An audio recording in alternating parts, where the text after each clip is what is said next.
So we're back with Miranda today, and we wanted to kind of talk to you guys about differences within our field and kind of specifics about different branches. So with Miranda, I kind of wanted to talk about like what's nutrition versus what is a diet, and are those terms interchangeable? So we'll kind of start there, and Miranda, if you want to lead us. Diet is sort of one of the most common, and easy to use terms for anything food related. It can be very general, just in terms of, the way we eat, or it can be a specific plan. Okay. Whereas if we're talking about nutrition, I think of it as a little bit more holistically. So it covers, it's not only just, the food that we eat, it's not only just what we eat, but it's how we eat it. So it's the social aspects of eating, how we use food to, to celebrate and spend time with friends and family. Well, we used to be able to do that. Right. Way back when. Way back when. So there's a lot of, traditions and, social aspects around nutrition as well. There's also, the physiology, what we eat, when we eat it, affects our health, our performance, just sort of general physiology. You've got our, like emotional health as well, whether we eat, to relieve stress or boredom. Sure. That's an aspect of nutrition. And then you get down to the actual, the nitty gritty, the nutrients. So, the energy, the protein, and the micronutrients, all the vitamins and minerals and the role that they play in so many body processes. So when I think of nutrition, I'm thinking about the whole person and their environment, everything around them. Because everybody's different. Everybody's got different situations, and nutrition is very dynamic. It's never, fixed. You're never going to, start eating one way and never change. Sure. Because it's going to depend on, it can be affected by your sleep, your activity level, your training goals, your age, your gender, the seasons, your food preferences, intolerances. So there's just so many things. Nutrition is really big picture. Okay. Whereas when we talk about going on a diet, we're talking about something that is, you can be on again, off again. So think about, people that might have tried, keto or paleo or, certain types of vegetarian diets or intermittent fasting. There's even the Mediterranean diet, it's got a, versus, talking about it as a way of eating. But when we use the word diet, it's, we're sort of thinking about too, it's something that is a quick fix. We go on it for a certain amount of time and then we can come off it as well. Yeah. A diet has a lot of food rules, which are easy to, given depending on the situation, whether you're traveling or you've been invited out for dinner, very easy to sort of break. Breaking those rules can lead to feelings of guilt and failure and sort of, like throwing in the towel and giving up on everything. Yeah. But one of the reasons that those diets and those food rules are popular is that people feel they don't have to think about it. They just, I eat this, not that. And it's just cut and dried and black and white. But we are people. We really don't operate like that. It's not a long-term solution. You've got to look at it. How sustainable is this?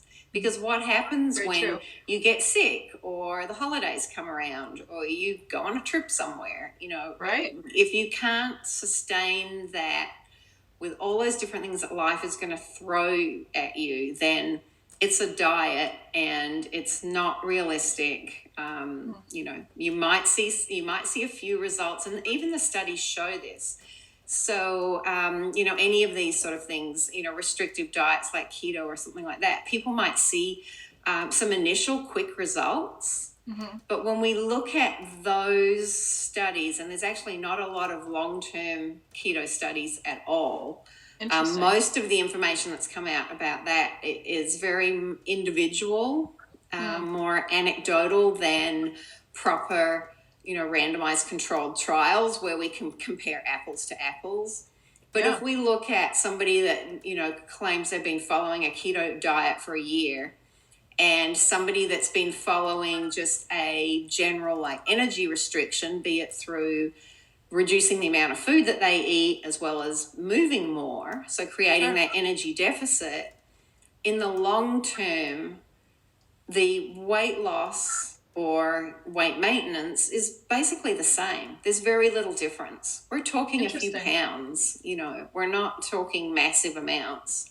It really takes, if people are really looking to make change, it takes commitment, and time and being, conscious and aware of your body and how you feel and how food makes you feel.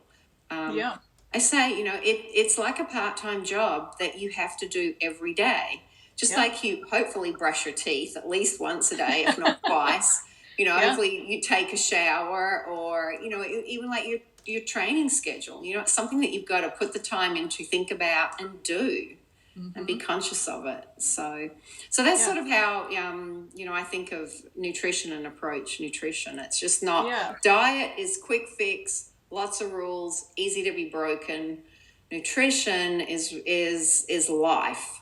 Yeah. So, and the way we eat. So it's more of an eating style. So absolutely. Yeah. It makes me think, some of the clients that I work on who are really, endurance athletes or, high functioning athletes, they start to talk to me about, during our massage sessions, which of course nutrition and, dieting is all outside of my scope. But of course, whole picture, these athletes want to talk to me about, hey, what's your thought about the keto diet or intermittent fasting? Or, I've got a runner I work on who is strictly pescatarian. So kind of what I'm hearing from you, and also what I'm thinking in my head with those clients, is I need to be directing them that nutrition is nurturing your body. Nutrition is, what's going to fuel you properly, and your diet in the pescatarian situation. Okay, we know that, fish is the main source of your diet. Now, how do we make sure that your nutrition, all your nutrients, all of that nourishment are going to kind of meet together?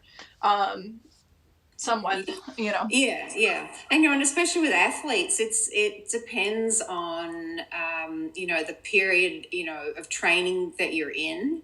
Are you leading up to your A competition, or, your A race, or, is it the end of the season and you're sort of going into, just going to do some base training, because your needs are very different. So there's no one size fits all. There's nothing that you're ever just going to be able to get on. It's like, okay, I never have to change. And with athletics, with sports, it can change from day to day as well. I mean, you're not going to train hard and high intensity every single day, so you shouldn't eat like that every single day. On rest days or lower intensity days, you need to adjust your proportions of not only total food, but where you're getting that energy from. So adjust your amounts of carbohydrates, protein, and fats depending on your training load. So not only from, seasonally, but also day to day. So for sure. Yeah, I know, for those watching, in the next videos to come, we're going to, of course, be breaking down into what are macros versus micros, and maybe we'll talk a little bit, too, about timing for athletes.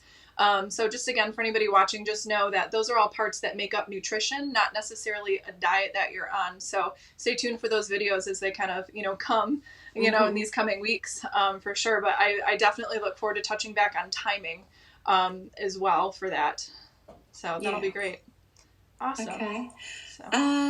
There's different, types of, massage. You sort of, a lot of people think, oh, I'm going for a massage, or a massage isn't worth it because, I don't need to relax, or I don't want to lay there for an hour and just, sort of waste my time. Sure. But then there's also sort of really functional, therapeutic massage. So Absolutely. tell us a little bit about the difference in what you do and the different types. Yeah, absolutely. So to start with what I do, so of course, when somebody learns massage, you learn the basics. Everybody learns the same basic strokes. And then those techniques and strokes that you learn can kind of be shaped and molded in these different directions wherever you end up specializing. So when we learn basic massage, it's a Swedish massage, which is usually what folks would get at a spa. It's a relaxation massage. And then we take those strokes that we learn there and we expand on them. So for instance, deep fiber friction is something that we would take from Swedish, but specialize into something like neuromuscular therapy. That would take us into more of a therapeutic type setting instead of more of a spa setting. So what we tend to refer to in our industry is, as we specialize and take continuing ed courses, we're kind of getting tools for our so-called toolbox. And so at my office, we're a sports and therapeutic, which is also interchangeable, therapeutic medical massage, same. And that's what we focus on. The intent of massage plays a huge role in the type of service that, let's say you're coming to me as a runner, okay, you're prepping for Boston, and you want to come and see me for sports massage to prepare you for that race. So to break down sports massage, we've got 4 different categories for that. We would do pre-event, intra-event, post-event, and maintenance work. So pre-event work is, our intent is focused on, with the training that you're doing right now, are you having a tight quad? Are you having a glute issue? We're able to address specific issues prior to your race in a way that does not hinder your training. So one of the terms I can't stand in our industry is deep tissue. Like, what does that even mean? You don't go to school and you don't learn deep tissue massage. So a lot of folks think deep tissue means deep pressure. Not necessarily the case. Deep tissue is really kind of more of like a spa term, that you would get a deeper touch. A heavier touch, maybe. Absolutely. Yeah. It means that you're going to lean into it more. You might get an elbow instead of a flat hand. Now, in what we do with sports and medical massage, deep work means that I'm working below the surface. So a deep muscle that might be 2 inches into the back of your hip, or psoas work, which is 3 inches through your abdomen. It's literally deep work. Yeah. So one of the things that I would love for folks to take away from this is knowing that one of the terms that we use is called same, but different. So if you were to go to a spa somewhere, a fancy get a facial, wear a robe spa, and they ask you, is today a deep tissue massage? They're asking, are you looking for deeper pressure today? If you come to a session with me as a runner or, needing medical massage, I'm assessing, of course we do an intake, and I'm assessing to see, do we need to work on deeper seated muscles to kind of get you to relax? So that intent is different between spa world and what we do. Some of the other ways that therapeutic or medical massage and sports massage also differs from something that you would get in a spa type setting. We do a very thorough intake with you one-on-one. Personally, I'm asking, and some of these are basics. I mean, your spa therapist should be, either an intake form or should be conversing with you about certain contraindications for areas that maybe you shouldn't be receiving massage for. But yeah, we're going to be creating a treatment plan for you at my office, being, medical and sports related. Our goal is to work with you long term through your goals. On the medical side of massage, we might actually work side by side with one of your doctors. I work hand in hand constantly with chiropractors, physical therapists, your primary care doctor, even a dentist, refers to me. And so we kind of become part of that medical care team, that way you're getting a whole, all-encompassing, focus on whatever your trouble is. And so again, in spa world with relaxation massage, it's great. There's a time and a place. I know I love to just kick back and relax sometimes, and I just want to be knocked out and put to sleep. That's great, and it serves a purpose. And there's a whole boatload, of modalities is what we would call it, modalities out there, that are kind of geared more towards that. Just like there's a boatload more, techniques that you can drill down into for therapeutic massage that maybe I don't dabble in. So I guess it really just comes down to what is the intent of the modality that you're seeking, and I really think that if folks are educated on that a little bit, and maybe, you might be able to give some input too from the, health nutrition side of it. If someone comes a little pre-educated to me knowing, thankfully I get a lot of, word of mouth referrals. So folks know when they come to me, they know what they're getting. We're not relaxing here. We're here to fix stuff. Yeah. If folks can do a little bit of homework before seeing one of us, you or I, to kind of know what to expect when they see us, it helps to lessen any kind of disappointment or misconceptions. And of course, if those clients have questions about what we offer, being that, sports and medical side, if you're looking for a foo-foo, fluffy, buffy massage, girl, I'm not it for you. Yeah. But I can if you're looking to drop 20 pounds in 3 weeks, I am not the person for you. It's not, yes. not going to happen. Yes.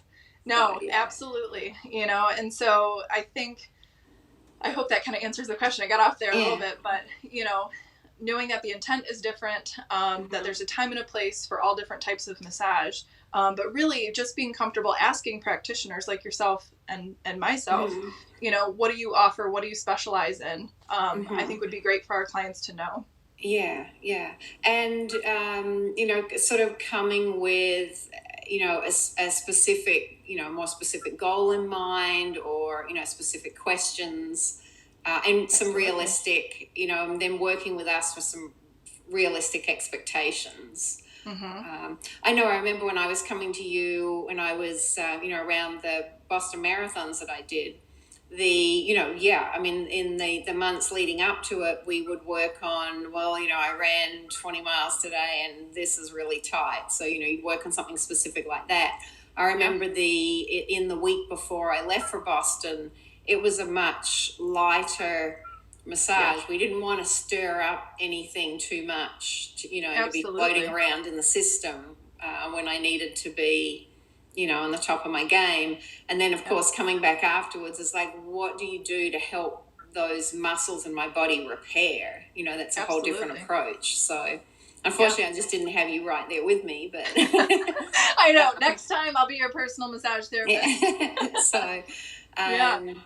So, and it's the same thing. So, just like, we've said with nutrition, what you've been talking about, it's got to be, customized to each individual client.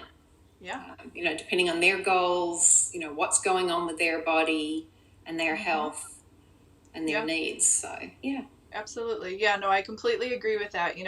Having clients come to us with goals in mind, knowing that how we work, you and I, we're both goal oriented. It is no greater pleasure for me than to be able to take a client from point A to point B, whether that's, we shaved off 30 seconds on your marathon time because maybe you weren't as tight, or medical massage wise, I took you from point A of pain to point B, and now you're able to go 3 weeks between massages, whereas before you were already in pain at 5 days. I really hope that anybody watching takes that away. Just come with goals. Yeah. And I also think the other thing is there goes my camera, is be prepared for clients to be prepared to do some homework. I know you always send people home, foam roll this or, stretch that. And it's the same thing with me. I mean, I can't be, with people, while they're in the kitchen or while they're in the grocery store. It's being prepared to go home and experiment a bit and put some time and do that homework as well. Do some thinking and preparation. And absolutely. So, to wrap up today, I guess I'll just circle back on that note too. My clients also know I'll meet you 50% of the way. I'm here to do my work and I'm here to see you there, but you've got to meet me halfway, know, and that's how you're really going to get the most out of, whether it's, nutrition counseling or coming to me for massage, whatever it may be, whatever practitioners in your life that you're working with, you got to do the work, you got to be willing to make that change, It's an investment. Yes. Awesome.